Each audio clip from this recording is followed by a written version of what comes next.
ফের চা বাগানে চিতাবাঘ আতঙ্ক, আলিপুরদুয়ারে মথুরা চা বাগানে আতঙ্ক।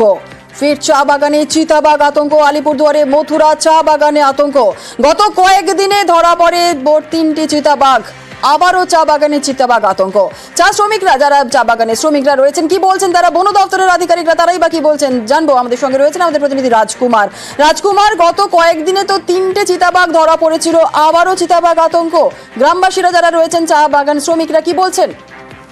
হ্যাঁ দেখো জুনেলা, আবারও কিন্তু চিতাবাঘ আতঙ্ক তৈরি হয়েছে মথুরা চা বাগানে। যারা মথুরা চা বাগানের যারা বাসিন্দা আছে তাদের বক্তব্য যে কয়েকদিন থেকেই কিন্তু একটি চিতাবাঘ এই চা বাগান দাপিয়ে বেড়াচ্ছে এবং এলাকার বাছুর, শূকর, ছাগল, বেড়াল, কুকুর এই সমস্ত টেনে টেনে খেয়ে নিচ্ছে চিতাবাঘটি। ফলে 3টে চিতাবাঘ ধরা পড়লেও কিন্তু আরো চিতাবাঘ এই চা বাগানের আছে বলে দাবি করেছেন এই চা বাগানের শ্রমিকরা এবং তারা আতঙ্কিত।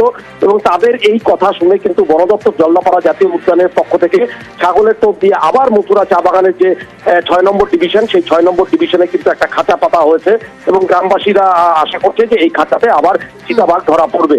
জুনেলা, ধন্যবাদ। में 2-3 ठो बाघ है और पकड़ भी लिया।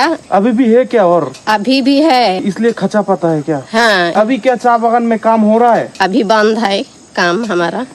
অনেক বাঘ চা বাগানে রয়েছে, এখনো পর্যন্ত 3টা ধরে পড়েছে, খাঁচাবন্দি হয়েছে এবং বাকিগুলো চেষ্টা চালাচ্ছে এবং সবাইকে অ্যাওয়ারনেস দেওয়া হচ্ছে। কেউ যদি দেখতে পায় সঙ্গে সঙ্গে বন দপ্তর বা আমাদের লোকাল প্রশাসন আমাদেরকে যাতে জানায়।